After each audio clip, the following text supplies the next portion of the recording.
Hello everybody, I'm Ursula Dobosarsky and I write books for children. I'm also the Australian Children's Laureate and I'm really thrilled to be joining other Children's Laureates around the world to take part in Cressida Creativity Summer Camp. And I'm going to be reading aloud to you from my book, Brindabella, which is illustrated by Andrew Joyner. I love reading aloud and I love being read aloud to, so I hope that you'll enjoy this too. So here we start. Chapter 1, Brindabella. This is a story about a boy called Penda and a kangaroo called Brindabella, about how they became friends and all the things that happened to them because of it. Penda lived in an old house in the bush by the river, in a hidden valley not far from the coast. The house was made of honey-coloured stone with green shutters on the windows. All the rooms were on one floor, and a long veranda round all the way around the outside like the moat of a castle. Penda's father was an artist, so the house was filled with paintings and drawings. They were mainly of faces with large, beautiful eyes and sometimes shadowy buildings or a sudden burst of flowers. The paintings and drawings hung on the walls or were propped up on shelves and tables, which were also crowded with statues made of wood and metal, leaves and pebbles and folded animals cut out of different coloured bits of paper.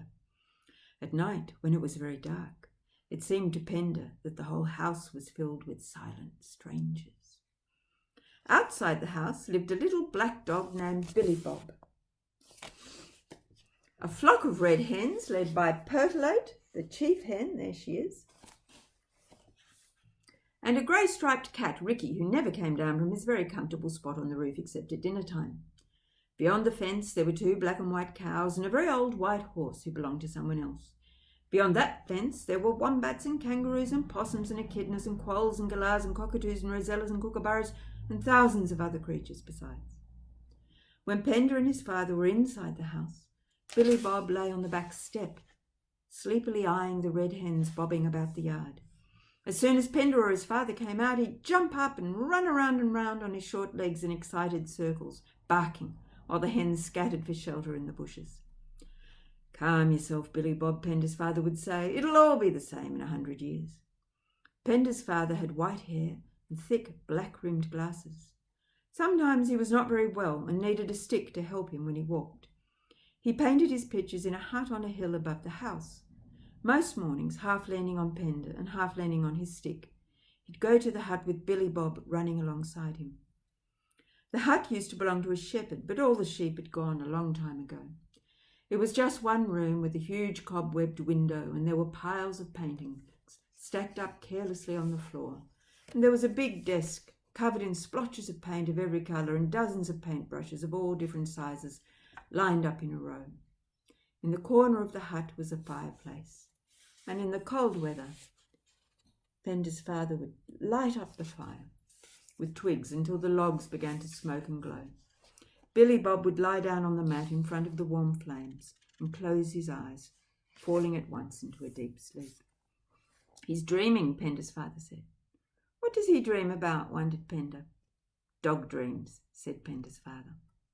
After Billy Bob fell asleep, it was time for Penda to go, to leave his father to paint. Penda's father would pick up his paintbrush, say goodbye to Penda and shut the door behind him. He spent all day painting and would not come down again to the house until the late afternoon, so Penda was left to himself. His father didn't seem to think Penda would be lonely, and Penda didn't think he was lonely either. He was used to being alone. Above the front door of the house was a piece of wood that had some words carved into it. It was in a different language. Even the letters were different. It's ancient Greek, his father told him. This is how you say it. Memnesto ane agathoseinai. He went through the words one by one and made Penda repeat them. The sounds felt strange in Penda's mouth. Memnesto ane agathoseinai. "What does it mean?" asked Penda. "It means, remember to be a good man," replied his father. "You must remember that, Penda. It's the most important thing." Chapter 2. The winter morning Penda met Brindabella, the sky was smeared with pink clouds. He woke up shivering in the cold morning air. He heard his father in the kitchen, so he got himself up and dressed and went out for breakfast. They always had the same breakfast in winter, a bowl of porridge, an apple cut into pieces, and a big cup of hot, milky, sweet coffee that his father brewed in a red pot on the stove. "I'm feeling good this morning," said Penda's father. "I won't need your help up the hill." Some mornings were like this. His father seemed to wake up with extra strength. It made them all feel happy when that happened, especially Billy Bob, who'd leap up and down when he saw Penda's father set off by himself, barking wildly, falling backwards and picking himself up again. When they'd finished their porridge, Penda helped his father make sandwiches with tomatoes and strong-smelling cheese. His father put one sandwich in his pocket and left the other on a plate on the kitchen table. "There's your lunch, Penda," he said. He headed out the door. Penda stood on the veranda eating another apple. Streams of fog appeared as he breathed in and out. He watched Billy Bob turn circles along the path beside his father, up to the top to the hut.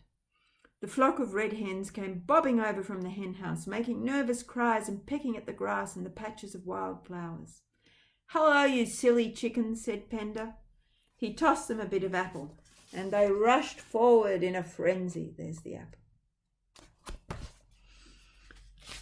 Penda watched the door of the hut on the hill close behind his father and Billy Bob. He waited until the slender stream of smoke began to spurt out of the hut's tiny chimney. "Remember to be a good man," he thought, and sat down on the back step. He looked across to where the two black and white cows stood calmly chewing their cud, and the old white horse hung her head over the fence. The wide green meadows that sloped down towards the valley's narrow river below the house was silvered with morning frost. In the early sunshine, the water shone like a piece of broken glass. As always, when he caught sight of the river, Penda felt a sudden surge of excitement. "That's what I'll do today," he decided. "I'll go for a walk along the river." Of course, he'd done this many times before, but there was always something new to discover. He went to his bedroom to find his jacket, then headed back outside. Although the sun was strong, the ground was very cold and he had to stamp his feet to get warm. Ricky, the cat, high on the roof, stretched out and looked down at him. The flock of hens followed him through the yard up to the gate and hovered around till he was gone from their sight. A steep, muddy slope led to the river, and Penda half slid slowly down it till he reached the bank. A walking path wound along the water through a mess of reeds overhung by leaning trees and low branches of bright yellow wattle. Standing in the middle of the path, Penda looked up and down the glistening water. He listened to the frogs, the gurgling and croaking, and the almost noiseless splash as they jumped in and out. Which way, he wondered. One way led deeper into the valley, the other would take him towards the coast. He decided to close his eyes and spin around on one foot. When he opened his eyes, whichever way he was looking, that would be the direction he'd walk. He opened his eyes. There! He headed off on the path that took him deeper into the valley. He felt the smooth hardness of the round pebbles through the soles of his boots, and dampness seeped into his socks. He ducked the overhanging branches and tried not to tread in the wombat holes. After a while, the river curved away and the pathway stretched out from the water's edge and disappeared. Warm from walking, Penda took off his jacket and tied it round his waist. Now where? In the distance, up above the riverbank, he could see what looked like a wall of trees, lines of tall gums reaching upwards. Their trunks were tightly bound to each other, thick with leaves and branches. Penda felt himself drawn towards them. Could there be something secret behind the woody wall that he might discover if he were brave enough? He left the river behind him and began to make his way upwards. The wet grass slapped his legs and his calf muscles ached. As he came closer, the wall of bush no longer seemed like a wall. Now he could see large spaces between the trunks, and he didn't have to push his way in as it had seemed from a distance. It was almost as though the trees were moving aside to let him through, like curtains drawing back from a stage.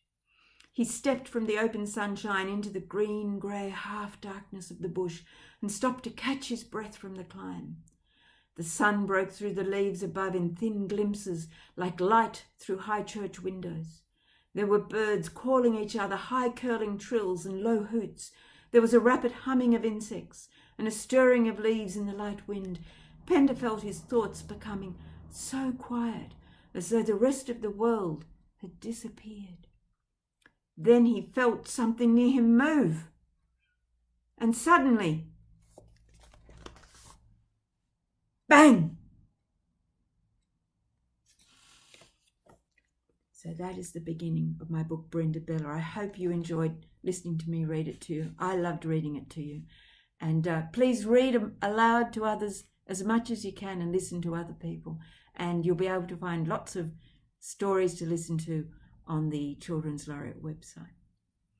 Thank you, and until next time. Bye.